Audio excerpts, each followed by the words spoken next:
नमस्कार, capital TV Uttar Pradesh के नए शो यूपी का दंगल में आपके साथ में फरहा सिद्दीकी।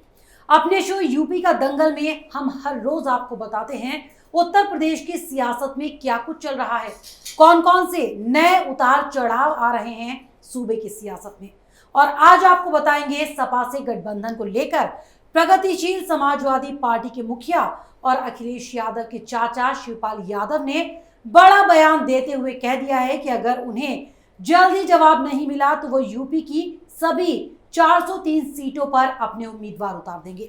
तो वहीं ओवैसी ने कह दिया है कि मायावती से गठबंधन पर नहीं हुई है कोई बात।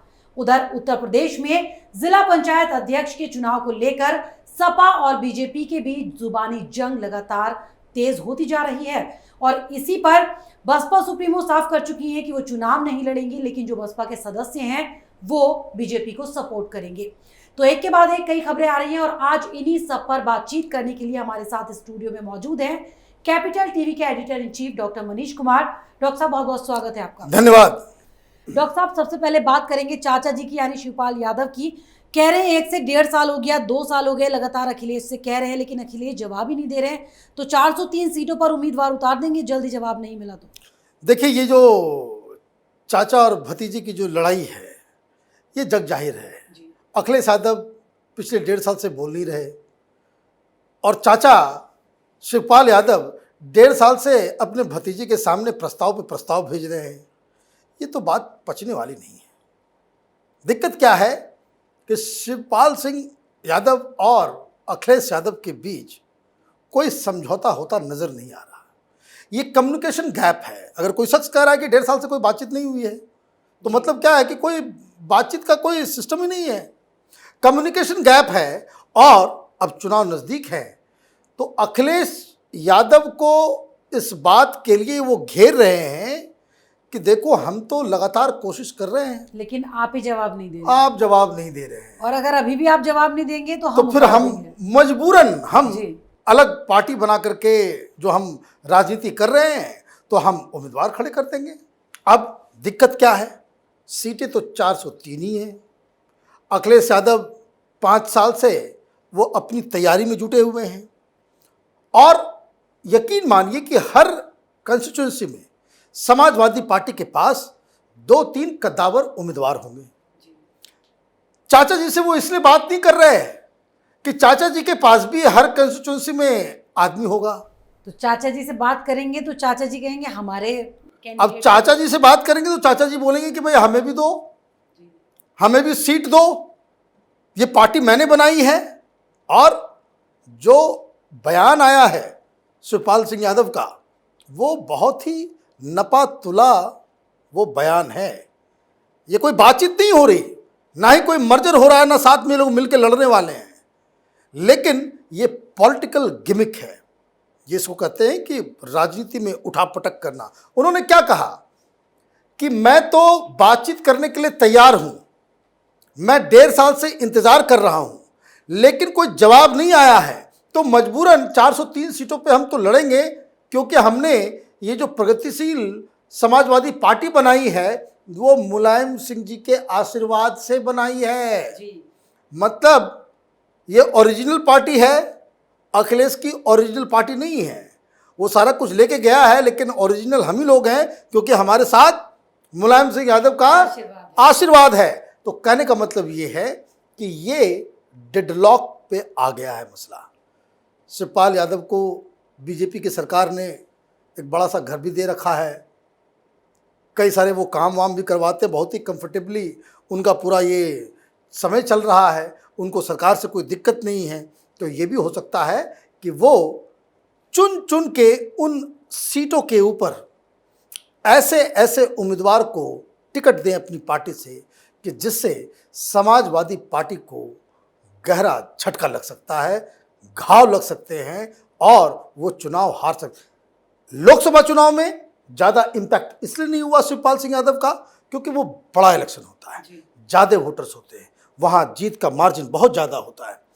असेंबली इलेक्शन में 10,000 वोट भी कोई शख्स ले आता है, किसी पार्टी का काट लेता है तो दूसरे की नैया डूब जाती है, वो जीतेगा नहीं, हरा जरूर देगा। तो ये समाजवादी पार्टी के लिए, अखिलेश यादव के लिए एक बहुत बड़ा चैलेंज है कि अपने चाचा की राजनीति, चाचा के उम्मीदवार और चाचा के जरिए समाजवादी पार्टी के अंदर विद्रोह करवाने की जो उनकी रणनीति है उस पे वो कैसे चेक कर पाते हैं। अदरवाइज ये समझ लीजिए कि अगर शिवपाल सिंह यादव को फ्री हैंड मिल गया, उनको आपने पॉलिटिकल स्पेस अगर मिलना शुरू हो गया, समाजवादी पार्टी की नैया चुनाव से पहले ही डूब जाएगी। डॉक्टर साहब, समाजवादी पार्टी से आगे बढ़ते हैं। बसपा की अगर हम बात करें तो कल इस तरह की खबर आई थी कि असदुद्दीन ओवैसी बसपा के साथ मिलकर चुनाव लड़ेंगे। भड़क गई मायावती, उन्होंने साफ कर दिया कि हम कोई इनके साथ अपना गठबंधन नहीं कर रहे हैं। आज सफाई दे रहे हैं उस पर असदुद्दीन ओवैसी के मायावती से तो कोई बात ही नहीं हुई है। यहाँ तक कि राजभर के साथ जाकर वो 100 सीटों पर चुनाव लड़ने की बात कर रहे थे, उन्होंने भी थोड़ा साइड लाइन कर दिया ओवैसी को। देखिए ओवैसी साहब एक पॉलिटिकल एक्टर तो हैं, यूपी के अंदर उनका कुछ रोल तो ज़रूर होगा। कुछ सीटों पे तो खास करके 50-60 ऐसी सीटें हैं जहाँ पे ओवैसी साहब का कुछ न कुछ रोल ज़रूर होगा। जो लोग ये कह रहे हैं कि ओवैसी साहब का कोई माने मतलब नहीं है यूपी के चुनाव में, गलत है। यही तरीका था जब बिहार में वो उन्होंने उम्मीदवार दिए थे तो काफ़ी बवाल मचा था। लोगों ने कहा कि भाई ये तो बीजेपी के दलाल बनकर के आए हैं, बीजेपी को जिताने आए हैं। जहाँ जहाँ उन्होंने उम्मीदवार दिए, वहाँ से भारतीय जनता पार्टी जीती नहीं, भारतीय जनता पार्टी हार गई। 6 सीट ये अपने बदौलत जीत गए। अब ये समझिए कि ये जो सीमांचल का इलाका उन्होंने चूज़ किया था, जहाँ मुस्लिम डोमिनेशन बहुत ज़्यादा है, मुस्लिम पॉपुलेशन बहुत ज़्यादा है, वहाँ ये अपनी 6-6 सीटें वो जीत करके लेकर के आ गए। तो ये जो थ्योरी है कि भाई बीजेपी को फायदा पहुंचाने के लिए ओवैसी चुनाव लड़ते हैं, उनकी दलाली करते हैं, ये बेकार की बात है। लेकिन जो सेकुलर पार्टी बनती है वो दूरी बनाती हुई नजर आ रही है। वो दूरी इसलिए बना रही है, उस पर मैं आऊंगा। लेकिन मायावती ने कह दिया, हमने कल ही कहा था कि ऐसी कोई बातचीत नहीं होगी। ये चुनाव से पहले का किसी के दिमाग का जो है वो उपज है, और ये बाकायदा एक प्लांटेड स्टोरी है कि ताकि लोग ओवैसी के बारे में बातचीत करना शुरू कर दें कि भाई इधर हो रहा है उधर हो रहा। सारे लोगों ने कहा कि नहीं, ओवैसी को हम नहीं छुएंगे। वैसे ओवैसी साहब ने साफ साफ कहा किसी से बातचीत नहीं हुई है। बसपा का कौन लीडर बात करने आया? हमने जब किसी से बातचीत नहीं की, मायावती क्यों कह रही है कि भाई हम ओवैसी से गठबंधन नहीं करेंगे, समाजवादी पार्टी करेंगे, ओवैसी से गठबंधन नहीं करेंगे। फिर उधर राजभर ने भी कह दिया कि भाई हम भी नहीं करेंगे 100 सीटों पर। अब ये कर क्यों रहे हैं? दिक्कत ये है कि भाई ओवैसी साहब को एक तो कहेंगे भाई नॉन प्लेयर है, उसकी कोई औकात नहीं है यूपी के अंदर में। फिर यही लोग प्रेस कॉन्फ्रेंस करके एक्सक्लूसिवली ये कहते हैं कि भाई हमारी कोई बातचीत नहीं हो रही है। तो ये दोनों बातें तो सही नहीं। अगर बिल्कुल ही नॉन प्लेयर है तो आप उसके बारे में बात ही क्यों कर रहे हैं? अभी मान लीजिए ममता बनर्जी कहे भाई यूपी में चुनाव लड़ेंगे, तो कौन आदमी क्या बात करेगा? वो नॉन प्लेयर है तो है, लेकिन सारे लोग प्रेस कॉन्फ्रेंस करके बाकायदा उनके प्रवक्ता आकर के कह रहे हैं कि भाई हमें ओबीसी से नहीं कोई मतलब है। वो इसलिए ऐसा कह रहे हैं कि जो यूपी के अंदर जो मुस्लिम वोट का जो जिसको कह सकते हैं कि जो मूवमेंट होता है, उसमें बहुत घाग लोग बैठे हुए हैं। कुछ लोग आपके पड़ोसी भी हैं, ओखला में बहुत सारे लोग, वहाँ से ही मूव चलता है सारा कुछ। बड़े बड़े ऑर्गेनाइजेशन हैं जिसका सबका हेडक्वार्टर ओखला के अंदर है। वो साथ ही साथ दो बहुत इम्पॉर्टेंट मसलक है, एक तो देवबंद और दूसरा बरेलवी का। ये दोनों जगह से अब ओवैसी को कोई महत्व देगा? ये मदनी साहब नाराज हो जाएंगे, ये लोग कहाँ जाएंगे फिर? ये सारे देवबंदी मौलवी मौलाना ये तो कहेंगे भाई हमारी तो पूछी खत्म हो गई। बरेलवी वाले भी कहेंगे भाई ये ओवैसी, अगर ओवैसी से ही बातचीत करनी है, उससे ही गठबंधन करना है, जाके बात करो। गठबंधन होगा, ये भी मैं कह दे रहा हूं। ओवैसी गठबंधन करेंगे, लेकिन वो मदनी साहब या बरेलवी के जो मौलाना हैं, उनके आशीर्वाद, उनकी सहमति से ये गठबंधन होगा, उसके पहले नहीं होगा। अभी क्या हो रहा है मुस्लिम वोट्स को पाने के लिए? तो सारे देवबंदी मौलवी मौलानाओं को पत्र लिखा जा रहा है, लिफाफा भेजा जा रहा है। उसी तरह से बरेलवियों को भी, ये सारी पार्टियां करती हैं। ये मैं कोई आरोप नहीं लगा, दिस इज नॉर्मल प्रैक्टिस। ये हिंदुस्तान की जो ये सेक्युलर इंडस्ट्री जो देश के अंदर में चल रहा है, यही धंधा ही रहा है इन लोगों का। चुनाव आ रहा है, मौलवी मौलानाओं की मीटिंग कराओ, सोनिया गांधी से मिलवाओ तो राहुल गांधी से मिलवाओ, लिफाफा दे दो। भाई पिछली बार ये कांग्रेस पार्टी ये करती है, और वैसे हिंदी पत्रकारों को तो नहीं बुलाते ये लोग, उर्दू अखबार के एडिटर्स को जो और इन लोगों को बुलाया जाता है, लिफाफा बाकायदा थमा दिया जाता है, सब लोग अपना अपना लिफाफा लेके चले जाते हैं। तो ये हिंदुस्तान के सेकुलर राजनीति का एक अजीबोगरीब चरित्र है, और ये जो पॉलिटिक्स को जानते हैं और समझते हैं उनके लिए ये नॉर्मल प्रैक्टिस है। मेरी बातें आपको अजूबा लग रही होंगी, लेकिन ये नॉर्मल प्रैक्टिस है, यही इनका धंधा ही रहा है।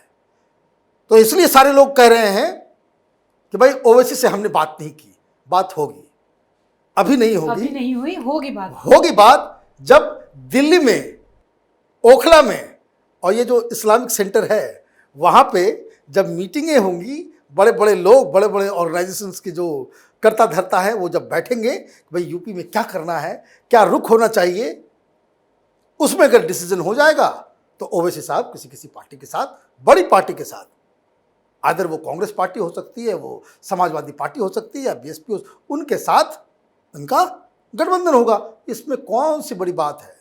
ये सेक्युलर पार्टियां खुद को कहती हैं कि भाई अभी से कांग्रेस पार्टी है, कांग्रेस पार्टी ये कहती है कि भाई हम सेक्युलर हैं। इनको शर्म नहीं आती है जब मुस्लिम लीग से ये केरल में हाथ मिलाते हैं, तब कहाँ जाता है इनका सेक्युलरिज्म।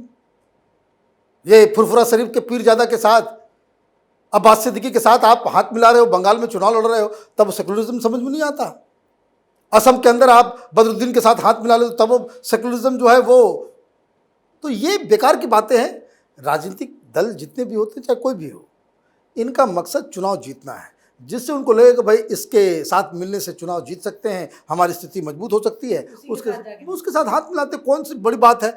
लेकिन ये जो अखबारों में, ये टेलीविजन चैनल के डिबेट्स में ये लोग जो एक हाई मॉरल ग्राउंड ले लेते हैं कि भाई नहीं नहीं नहीं, ये आरएसएस वाले हैं, ये बीजेपी वाले हैं, ये तो कम्युनल हैं और हम बहुत गंगा नहा करके आए हुए हैं, सेकुलर हैं, तो ये सब बेकार की बातें हैं। जी डॉक्टर साहब, अगर हम बात करें जिला पंचायत अध्यक्ष पद के चुनाव की, बीजेपी और समाजवादी पार्टी में तो खूब जुबानी जंग चल रही है इसको लेकर इस वक्त। जिस तरह से बीजेपी के अध्यक्ष कह चुके हैं स्वतंत्र देव सिंह कि समाजवादी पार्टी पहले ही हार स्वीकार कर चुकी है, अखिलेश उसका जिम्मा जो है वो जिलाध्यक्षों पर थोप रहे हैं, जिस तरह से कल कार्रवाई की सपा ने, तो आरोप प्रत्यारोप का दौर तेज होता नजर आ रहा है। तो मायावती बीच में कूदी बोलती हैं कि ठीक तरह से चुनाव नहीं होता इसलिए हम लड़ नहीं रहे हैं, तो उनके जो सदस्य थे वो बीजेपी की तरफ जाते दिखाई दे रहे हैं। देखिए एक बात समझ लीजिए कि जो स्थानीय निकाय के जो चुनाव होते हैं ये कुछ सिंपल होता नहीं है। चुनाव जीतने के बाद लोग डिक्लेयर करते हैं कि हम इस पार्टी के हैं, हम उस पार्टी के हैं, और ज़्यादातर पार्टियां जिसे कोई उम्मीदवार है, आप अगर कोई लिस्ट निकाल दे तो मालूम चलेगा कि समाजवादी पार्टी कह रही कि भाई इतने सारे हमारे जीत गए, बीएसपी कहेगी ये हमारे जीत गए, बीजेपी कहेगी इतने हमारे जीत गए। अगर लिस्ट आप देखिएगा तो बहुत सारे लोग जो है कॉमन आ जाएंगे उसमें, क्योंकि जो स्थानीय स्तर का जो लीडर होता है वो इतना ज़्यादा कमिटमेंट और पार्टी और काडर वो नहीं जानता। और अब जब जिला अध्यक्ष का चुनाव हो रहा है तो एक तो 18 में से 17 ऑलरेडी बीजेपी के साथ चली गई है। ये एक ट्रेंड है, इस चीज़ को समझ लीजिए कि जिसकी सरकार होती है राज्य में उसके साथ ये जिला अध्यक्ष का जो है उसको फेवर मिल जाता है, ज़्यादातर सीटों पे वही लोग जीतते हैं। लोग सब जीतते हैं, वही लोग फेवर मिल जाता है, लेकिन समझ क्यों नहीं रही है फिर इस चुनाव को नाक का सवाल क्यों बना वो रही है? इसलिए क्योंकि इसे मीडिया में उछाला जाएगा। अगर आप देखिए कुछ दिन पहले पंचायत को चुनाव हुआ, भारतीय जनता पार्टी सबसे बड़ी पार्टी बनी, लेकिन फिर भी लोगों ने कहा कि भाई ये इतने सीट हार गई, वो हो गया वो हो गया। तो एक इसको कह सकते हैं कि चुनाव बेसिकली माहौल के ऊपर होता है। अब विधानसभा के चुनाव सर पे हैं, उससे पहले ये सबसे इम्पोर्टेंट चुनाव चल रहा है। अब इस चुनाव में भारतीय जनता पार्टी ये कहेगी भाई जो 75 में से 65 हमारे हमने जीत लिया, तो लोग तो यही समझेंगे कि भाई कैसे जीते, नहीं जीते, पैसे देकर के जीते, खरीद के जीते, आपने प्रलोभन देकर के उनको अपने पाले में लिया, ये कोई नहीं पूछता।